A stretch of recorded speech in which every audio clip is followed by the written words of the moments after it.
enfurecida Rosario, y era tu mano una rosa, enfurecida Rosa.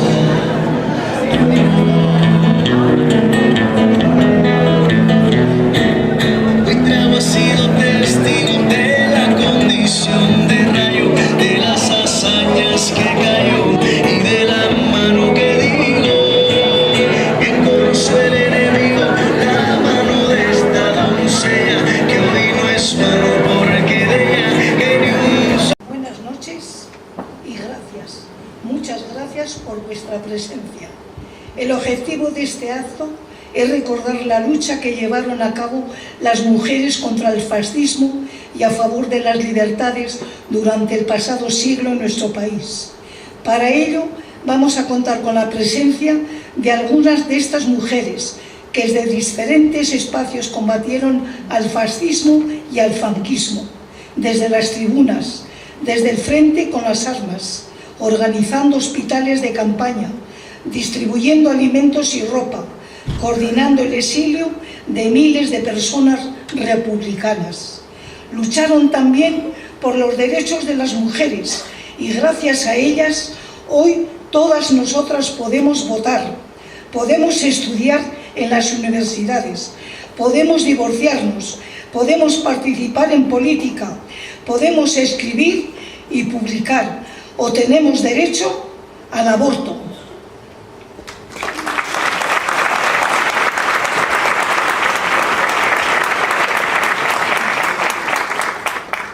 Porque fueron, somos. Porque somos, serán.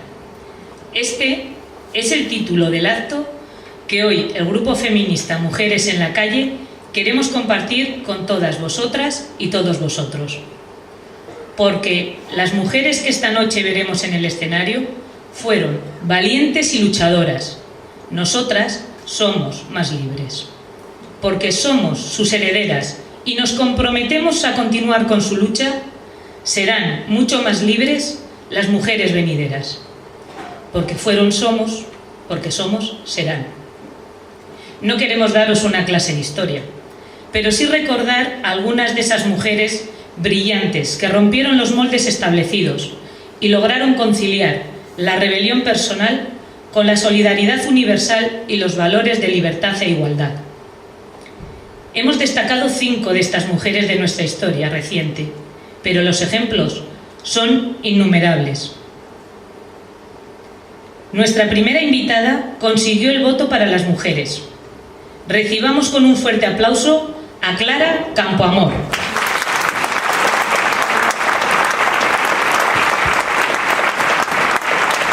Para oponerse al sufragio femenino. Por ejemplo, el diputado Novoa Santos, autor de los libros Indigencia espiritual del sexo femenino y las pruebas de la pobreza mental de la mujer. Ahí es nada. ¿Por qué hemos de conceder a la mujer los mismos privilegios que al hombre? ¿Son acaso organismos igualmente capacitados? La mujer es toda pasión, toda emoción, toda sensibilidad. No es, en cambio, reflexión. No es espíritu crítico. No es ponderación y ni mucho menos sensatez. Las mujeres son histéricas por naturaleza y por ello son volubles, versátiles. ¿En qué despeñadero nos meteremos si concedemos el voto a la mujer? Creemos que el lugar propio de la mujer es el hogar. Es desgraciada una sociedad donde la mujer no se conforma con ser esposa y madre.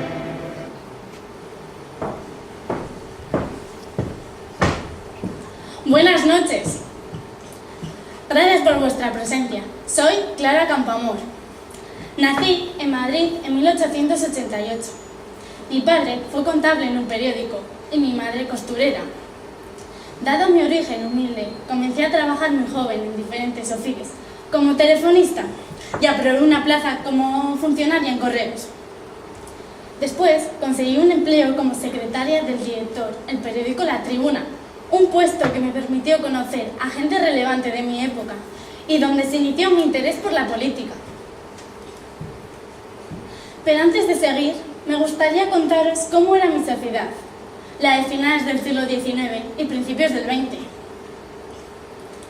Era un tiempo en el que la extrema necesidad y la miseria estaban generalizadas entre el proletariado y el campesinado. en un país donde la revolución industrial era todavía incipiente y grandes grupos sociales carecían de representación política, siendo el caciquismo la norma imperante. Los bajos salarios, la situación pésima en materia de salud, educación, vivienda, así como la fuerte discriminación que sufrían las mujeres, caracterizaba a esta sociedad. La monarquía de Alfonso XIII tenía grandes problemas de legitimidad, existiendo una importante respuesta social contra su gobierno.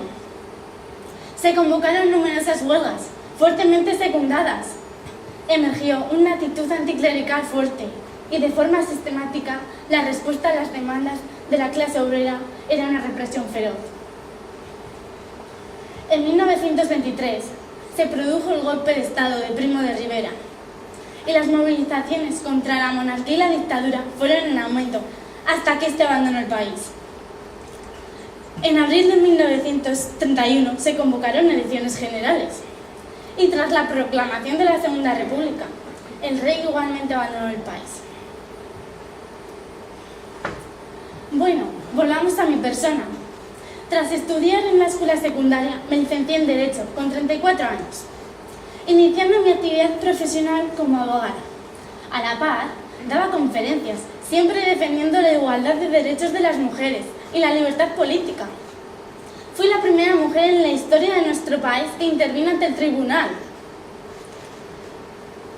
Tras proclamarse la Segunda República, como ya os he contado, en 1931, las mujeres podían ser elegidas, pero no ser electoras, y yo fui elegida como diputada por el Partido Radical, al que me había afiliado por haberse proclamado republicano, liberal, laico, democrático, mi propio ideario político. Después formé parte de la comisión encargada de elaborar el proyecto de Constitución de la nueva República. Allí luché para establecer la no discriminación por razón de sexo, la igualdad jurídica de los hijos e hijas habidos dentro y fuera del matrimonio, el divorcio y el voto femenino. Lo conseguí todo, excepto lo relativo al voto femenino, que tuvo que debatirse ante el tribunal. Pero el 1 de octubre de 1931, desde mi tribuna, en unas cortes formadas por 468 hombres y 2 mujeres, con la cabeza y el corazón, volví a defender el voto para las mujeres. Y finalmente lo conseguí. Este hecho quedó reflejado en la Constitución. Pero paradójicamente, este logro me costó un alto precio y me causó un gran sufrimiento.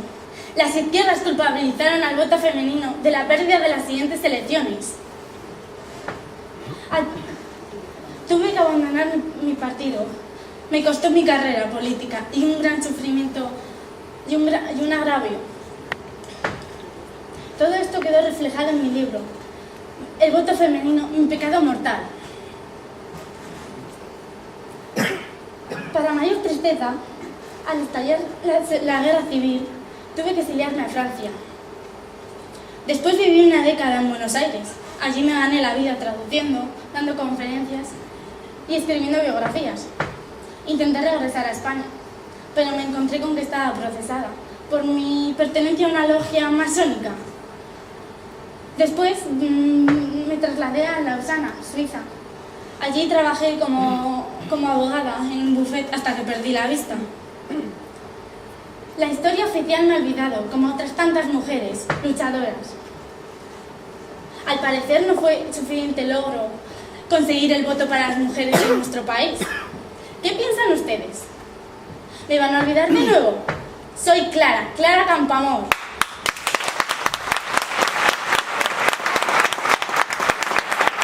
El nacimiento de Clara Campoamor se produjo en Lausana, Suiza, el 30 de abril de 1972. Gracias, Clara.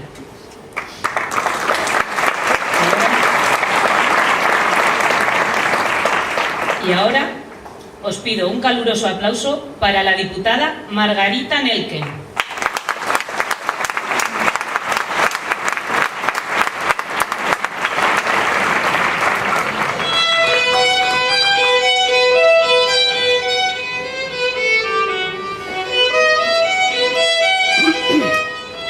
Periodista, escritora, feminista, política, crítica de arte, española, francesa, judía. ¿Quién fuiste, Margarita Nelken? ¿Qué fue de ti en 1936?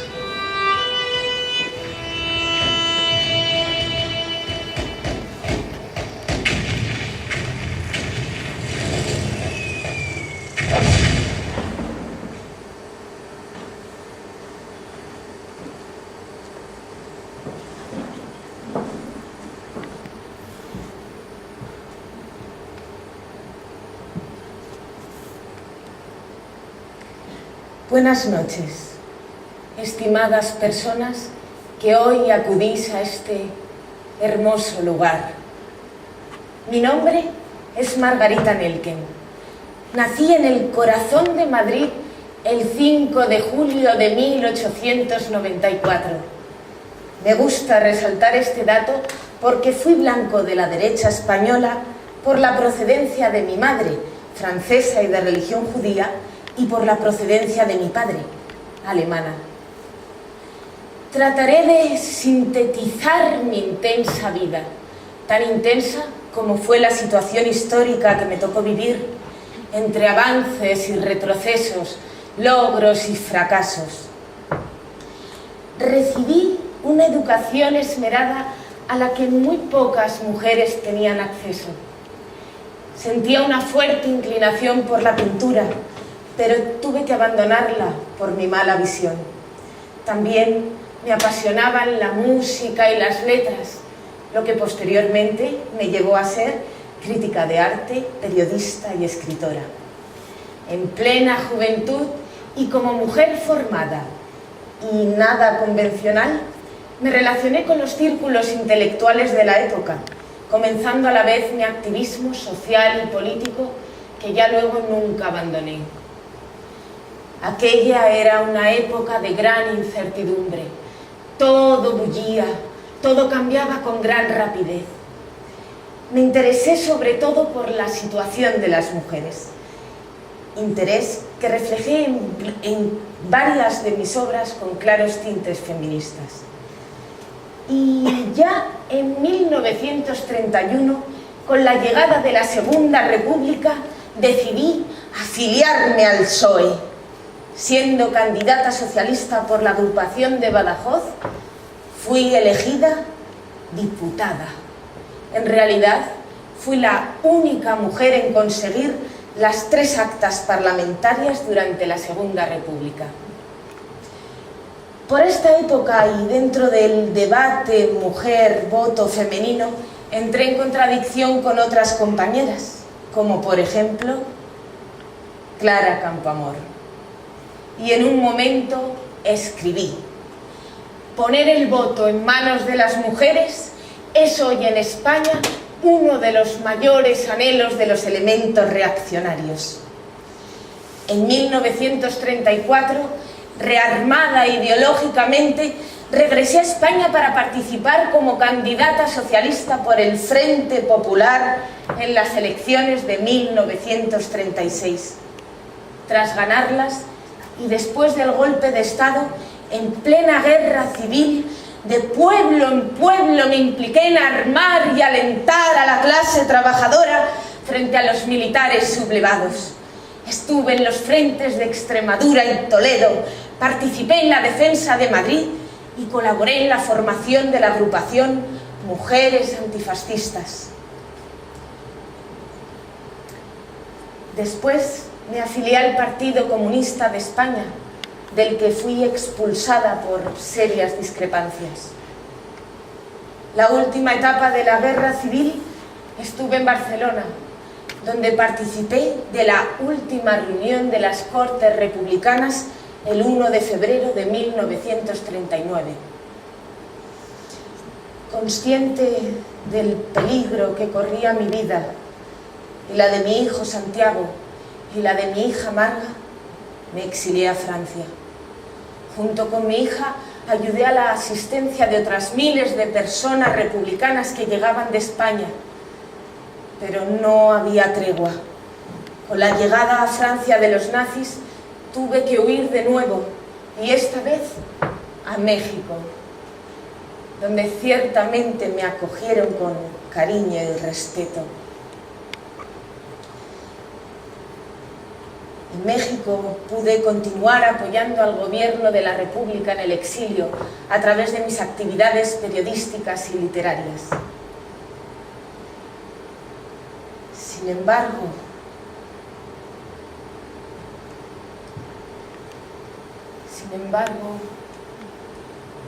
una pena profunda me acompañaría siempre, ya que mi hijo y mi hija fallecieron, lo que me causó una profunda depresión. Mi hijo murió luchando contra los nazis y mi hija de cáncer.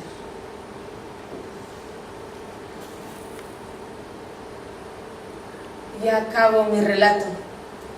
Espero no haberles aburrido o importunado. Y espero también que recuerden mi lucha por los derechos de las mujeres, por los derechos sociales y por las libertades, por el reparto de la riqueza y por la justicia social. ¡Sáquenme del rincón de la historia! Soy Margarita Nelken.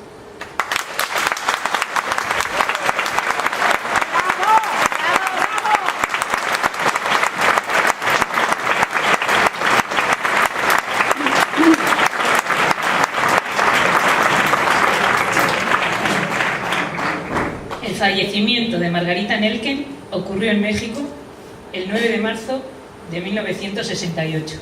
Gracias, Margarita.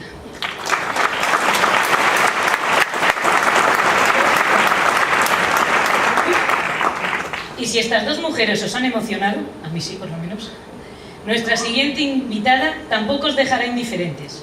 Un afectuoso aplauso para Federica Montseny. Salimos a las calles de Milán y preguntamos quién es Federica Montseny. ¿Qué saben nuestros paisanos y paisanas sobre esta figura?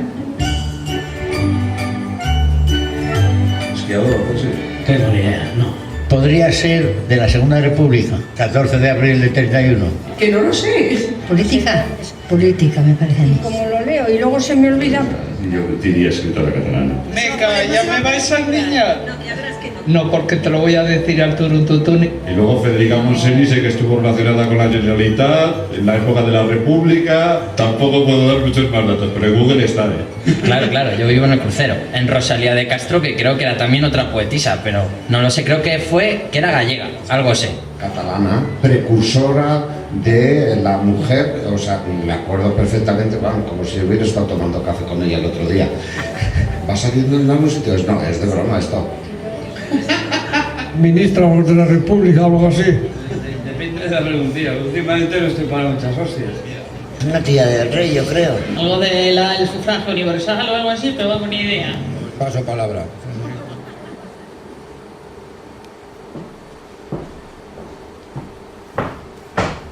Buenas noches.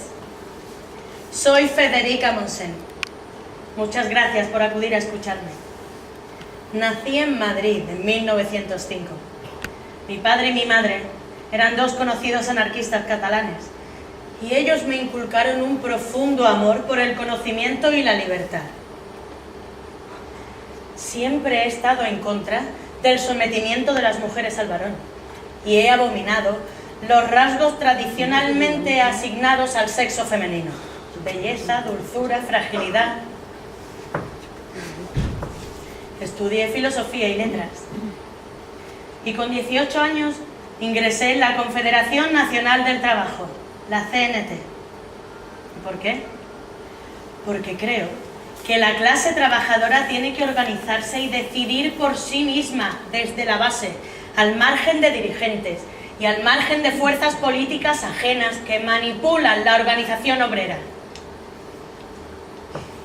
Además, considero que la libertad de elección, la capacidad de decidir por sí misma, el derecho al libre albedrío, son los cimientos de mi idea como mujer y por tanto los cimientos de mí misma. En 1930 me uní al también militante anarquista Germinal Esgleas y tuvimos 3 hijas. Me uní, que no me casé. Y la verdad es que mi vida fue tan revolucionaria como mis proyectos.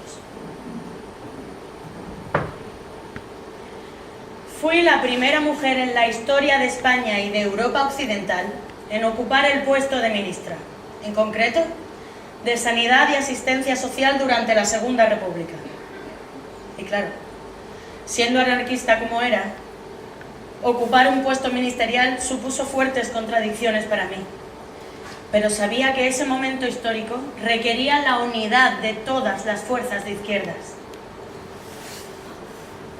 Al principio mi gestión estuvo encaminada a la legalización del aborto, a crear casas de acogida para mujeres en situación de prostitución, a organizar comedores para la infancia y mujeres embarazadas. Yo quería encontrar los medios necesarios para acabar con la hecatombe de mujeres que eran víctimas de maniobras abortivas que las mutilaban para siempre y que en muchas ocasiones les costaba la vida. Y también mi visión sobre los problemas sociales era otra. Yo quería cortar por la base los problemas relacionados con las antiguas instituciones benéficas y erradicar el humillante espíritu de la caridad que las inspiraba. Pero con el estallido de la guerra civil tuve que dejar mis proyectos a un lado y centrarme en las horribles y dramáticas consecuencias de la contienda. Organicé, por ejemplo, la evacuación de 30.000 menores fuera de España con la ayuda de otras mujeres. Y en 1937 decidí abandonar el gobierno, porque me di cuenta de que éste no tenía capacidad para realizar ningún cambio social profundo y que la única vía, por tanto, era la revolución libertaria. Así, asistí a muchos mítines obreros, participé en ellos y escribí artículos y libros comprometidos con la educación, con la condición de la mujer y con la historia del movimiento sindicalista y anarquista en España. Y cuando acabó la guerra, tuve que exiliarme a Francia. Y hasta allí me persiguieron la policía nazi y la policía franquista. Pero yo continué trabajando por mis ideas, dirigiendo y publicando periódicos anarquistas, y realicé viajes a Suecia, México, Canadá, Inglaterra e Italia.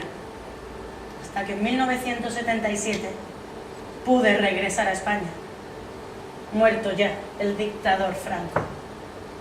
Y continué con mi activismo en la CNT. Me opuse firmemente a los pactos de la Moncloa y al recién instaurado sistema político constitucional español, porque me daba cuenta que la Constitución aprobada sería una losa para el pueblo español. Y viendo cómo está hoy en día nuestro país, así ha sido. ¿No os parece?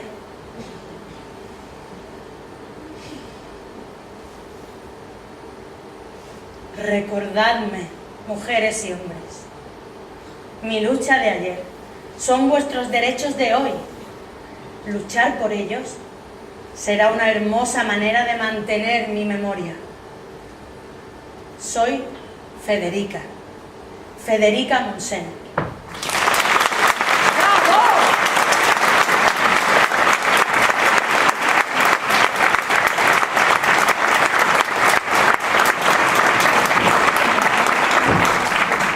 El fallecimiento de Federica Montseny tuvo lugar en Toulouse, Francia, el 14 de enero de 1994. Gracias, Federica.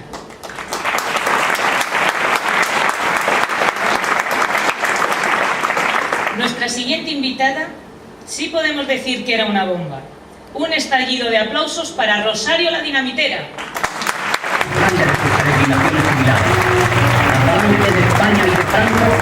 Daba la dinamita sus atributos de fiera. Rosario Dinamitera, sobre tu mano bonita se lava la dinamita, sus atributos de fiera. Nadie al mirarla creyera que había en su corazón una desesperación de cristales de metralla, ansiosa de una batalla, sedienta de una explosión. Y era tu madre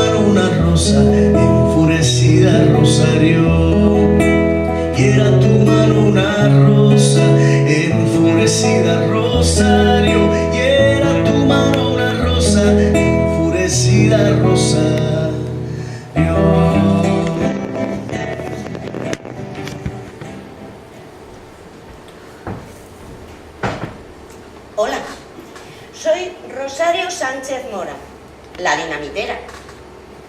Nací en Villarejo de Salvanés, un pueblo de Madrid, el 21 de abril de 1919. Yo la política la había mamado. Mi padre era un ferviente republicano, presidente de la izquierda republicana de Villarejo. De niña conocí las huelgas de los braceros. Cuando en invierno no les daban trabajo, para ganarse unas perras, subían al monte del ayuntamiento a por leña, para luego venderla.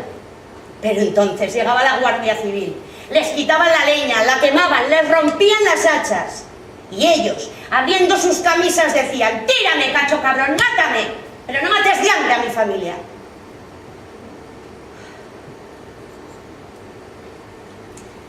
Con 16 años fui a Madrid a cuidar de unos niños. Me hice militante comunista.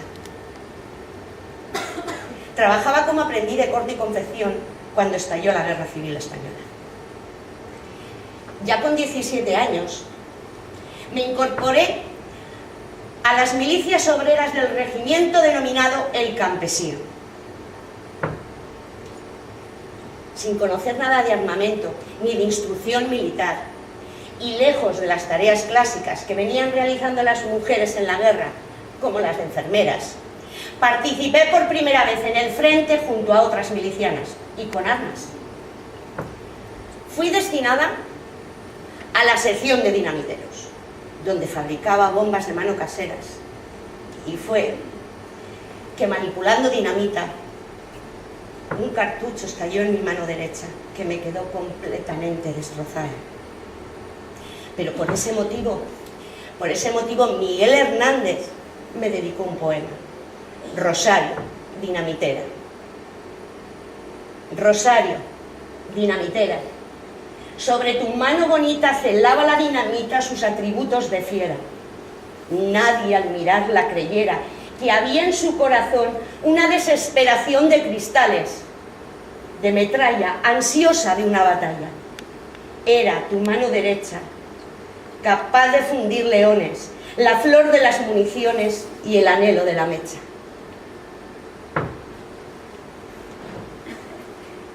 Herida de gravedad, fui intervenida y consiguieron salvarme la vida. Tras mi salida del hospital, me incorporé a mi tropa como encargada de la centralita del Estado Mayor Republicano en Madrid.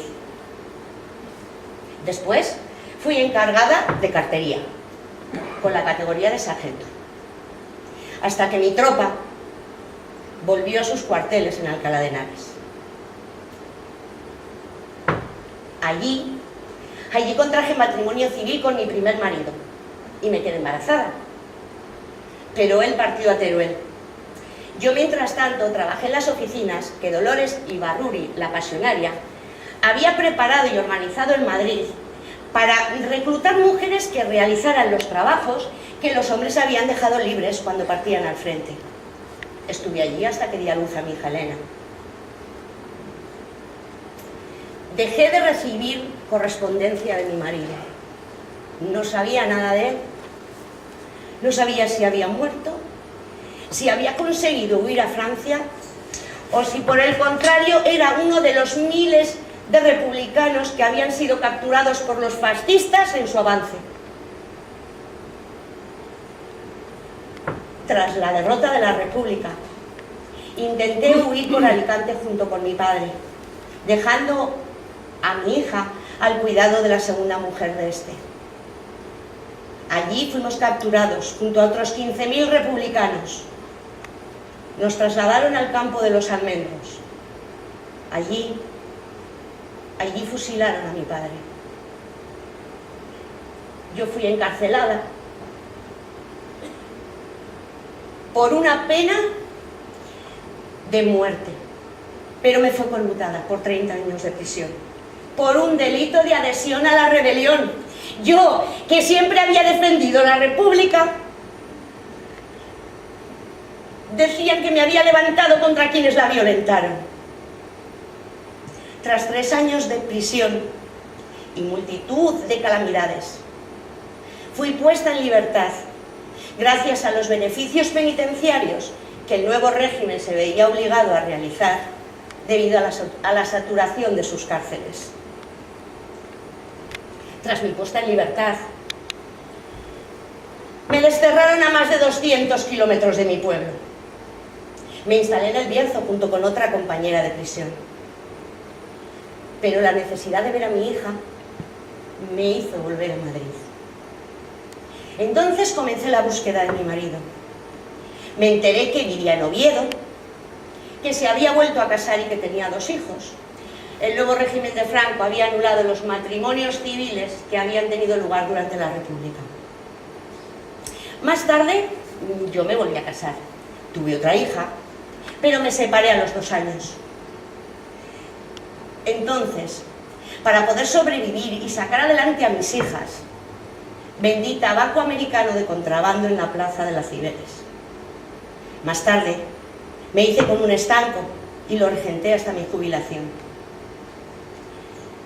Yo soy una mujer rebelde y de gran memoria, que me gusta conservar mis recuerdos escribiéndolos en grandes cuadernos de anillas.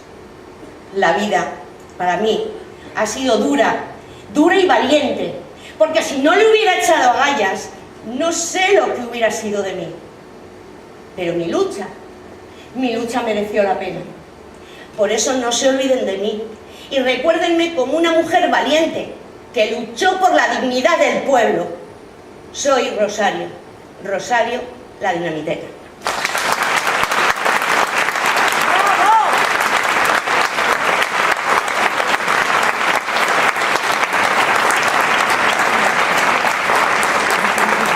El fallecimiento de Rosario la Dinamitera se produjo el 17 de abril de 2008 en Madrid. Gracias, Rosario. Y como broche final de este homenaje, una mujer apasionante. Un emotivo aplauso para Dolores Ibarruri, la pasionaria. En una de las visitas que nos hizo, nos dijo: hay que educar a los jóvenes en la rebeldía. Es una frase que tiene mucho que ver conmigo, porque yo soy educadora, soy maestra. Y a mí me impresionó que una mujer de 90 años sea rebelde, porque uno cuando se hace mayor pues se va acomodando, se va haciendo conservador y bueno, no tiene ganas de rebeliones. Y sin embargo Dolores todavía tenía, ¿no?, las ganas de rebelarse. Se gastan las palabras golpeando contra el muro, pero ahí están las tuyas cargadas de futuro. Sí, veremos a Dolores caminar las calles de Madrid.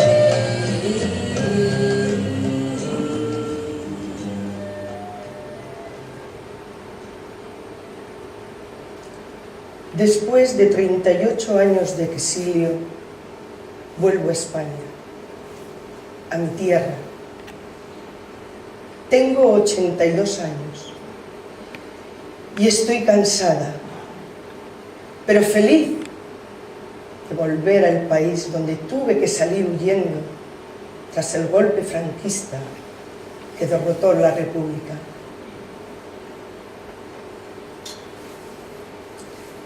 Recuerdo aquel 8 de marzo de 1939 en el que tuve que abandonar España rumbo a Orán.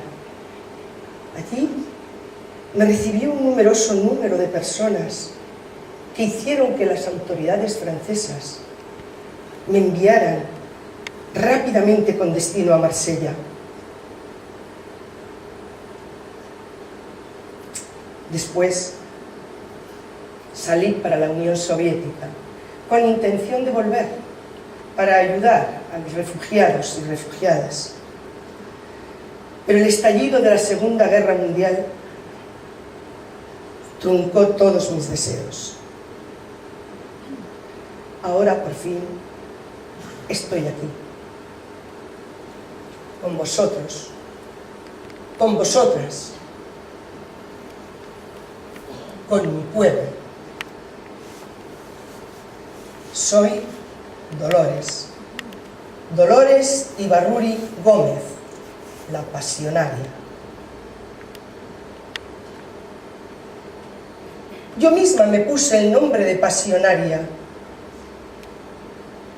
en 1918, cuando tuve que firmar un artículo, mi primer artículo, para una revista. Decidí hacerlo con el seudónimo de Pasionaria, un nombre que sin duda definía mi carácter, mi forma de ser, mi forma de actuar. De niña me decían que tenía un carácter indómito y rebelde, pero también apasionado. Y sin duda, mucho de lo que he realizado, lo he realizado con verdadera pasión. Pasión por la lucha de los pueblos de España, tanto en los campos de batalla como en la soledad de la clandestinidad. Pasión por mi partido, pasión por el comunismo, pasión por la gente que he querido. También pasión por el estudio y el conocimiento. Quise ser maestra y hasta aprobé el preparatorio para entrar en la Escuela Normal de Maestros a nivel nacional. Pero, ¿quién iba a pagar mis estudios, mis libros, la comida, los viajes, la matrícula? Procedo de una familia humilde de mineros de Gallarta.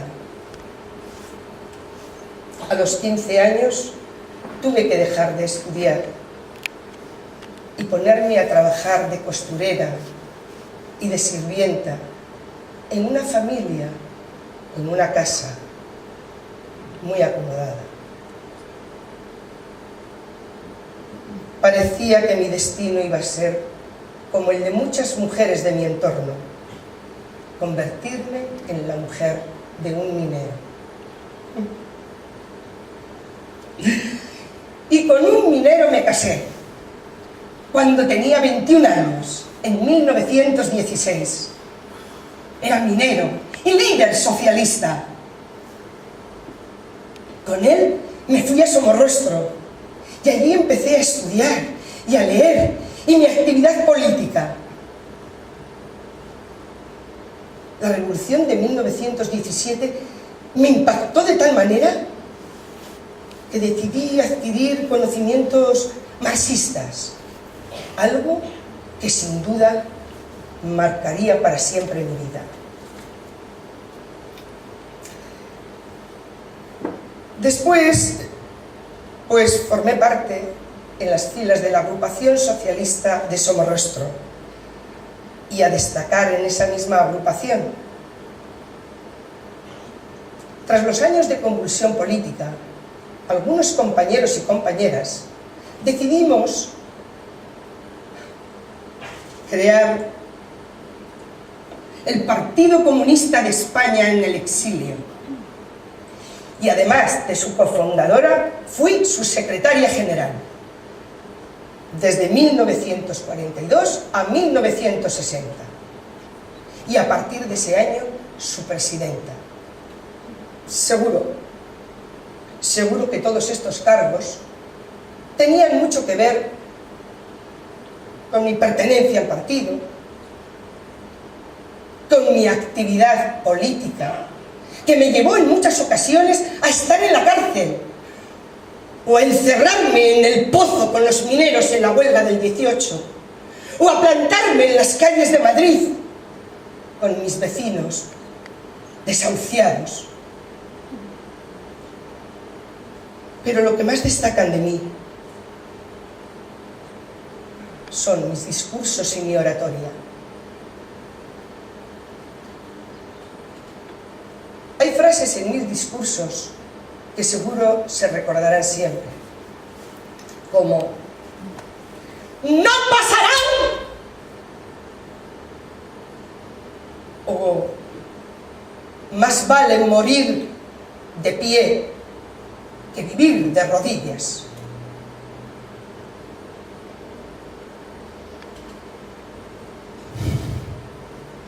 no solo hubo pasión en mi vida, también hubo dolor y lucha. Dolor por la pérdida de mis 4 hijas, cuando eran aún muy pequeñas. El hambre, la miseria, la falta de medicinas, se las llevó a la tumba. Y después la muerte de mi hijo Rubén, teniente del Ejército Rojo, que murió en la batalla de Stalingrado cuando solo tenía 22 años. Tras su muerte quedé sumida en un profundo aislamiento y desamparo.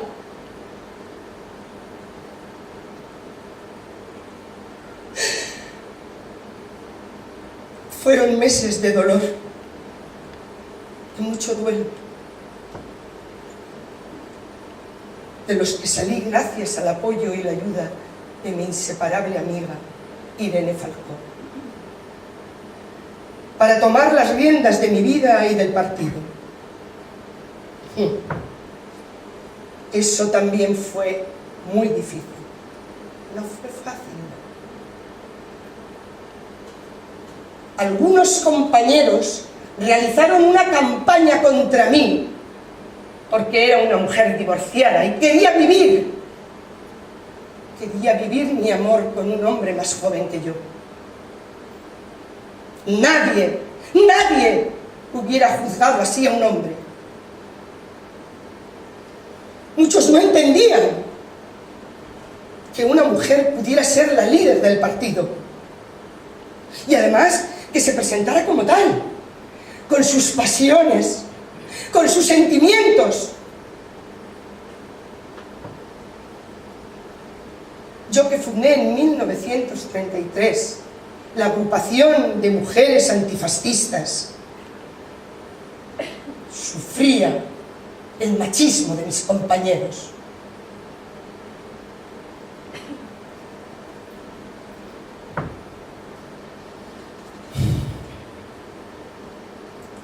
Marché de España cuando cayó Madrid, perseguida por el ejército franquista. Yo que había convencido con una arenga, subida en un petril de la carretera, una carretera de Toledo, para que no dejaran que Madrid cayera en manos de los fascistas. Tuve que huir.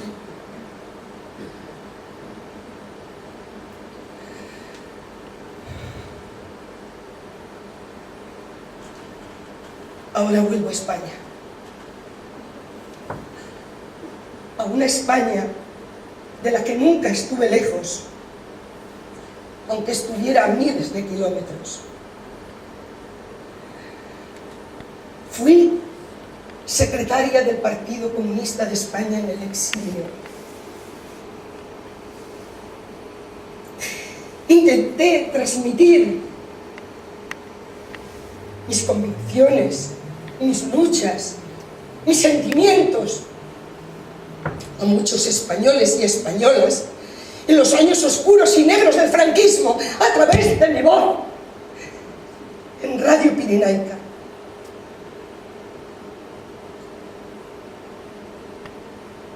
Tras la muerte de Franco,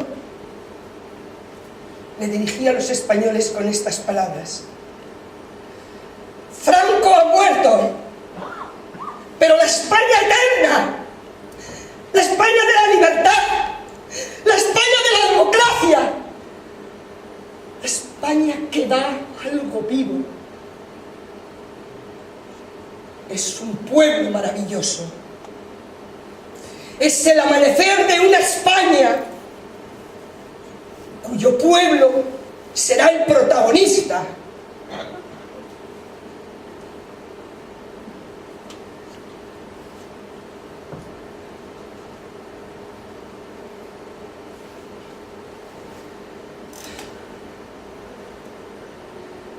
Si tuviera que resumir mi vida, lo haría con estas palabras. Pensé ser religiosa, y abandoné la fe. Quise ser maestra de niños y fui propagandista revolucionaria. Soñé con la felicidad y la vida me golpeó en lo más profundo, en lo más entrañable.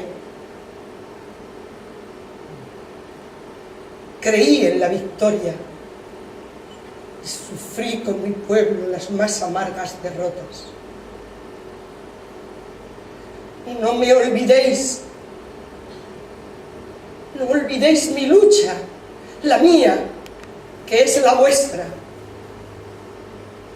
Soy Dolores Ibárruri, la pasionaria.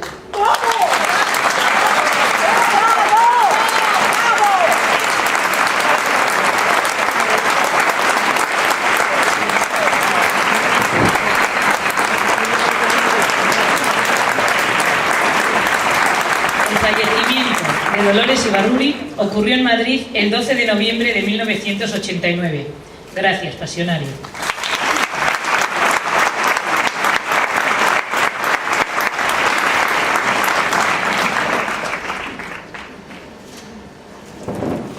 Apasionantes y conmovedoras estas vidas de lucha y resistencia, ¿verdad?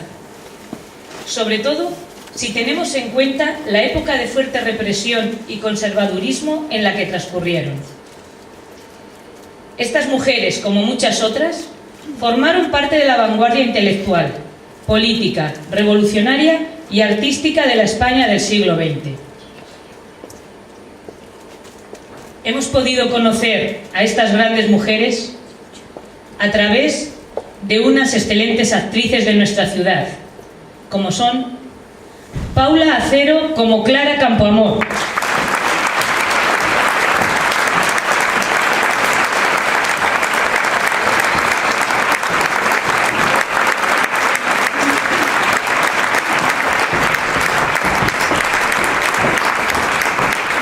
Adriana Salazar como Margarita Nelken,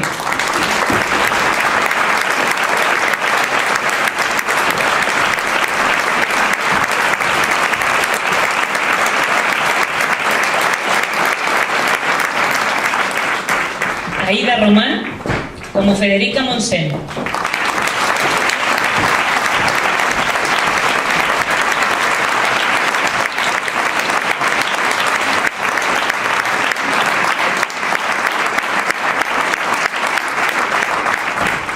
Aurora La Serna como Rosario la Dinamitera,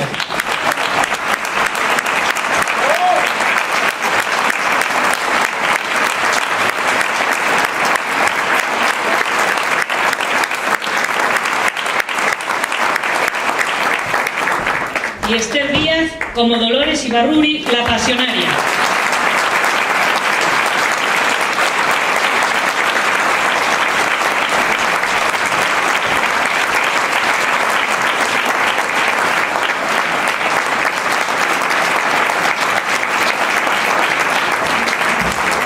Un fuerte aplauso también para Chelo Govantes, nuestra presentadora, quien es una gran defensora de la causa republicana.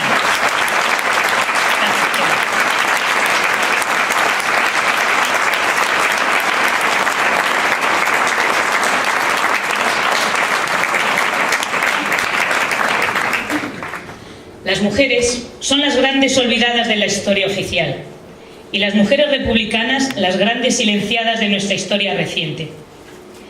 ¿Cómo ubicarnos en el presente si desconocemos nuestro pasado? A pesar de silencios y olvidos, la lucha y utopía de estas pioneras forjaron los derechos que nos han hecho más libres a hombres y a mujeres. A todas vosotras y a todos vosotros, muchas gracias por compartir esta noche con Mujeres en la Calle.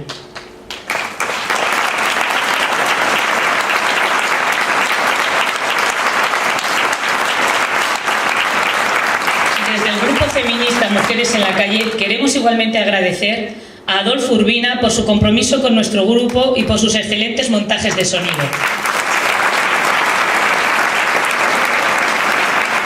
A Jorge Pastor, nuestro imaginativo asesor artístico.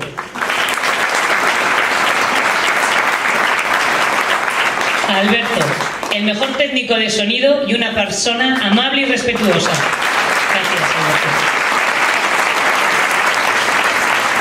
A Ana Lucía Rosa por su magnífico cartel. A la tienda El Biondo por prestarnos parte del mobiliario.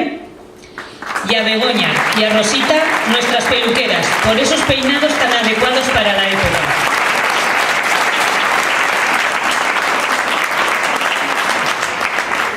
Como ya sabéis, somos un grupo sin ánimo de lucro, que se autofinancia.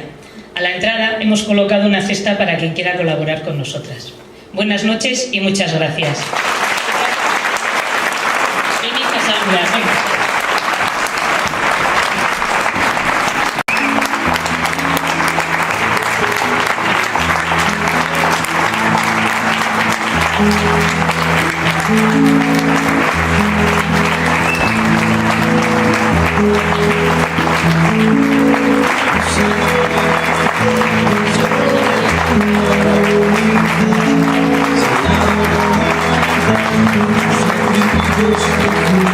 Thank you.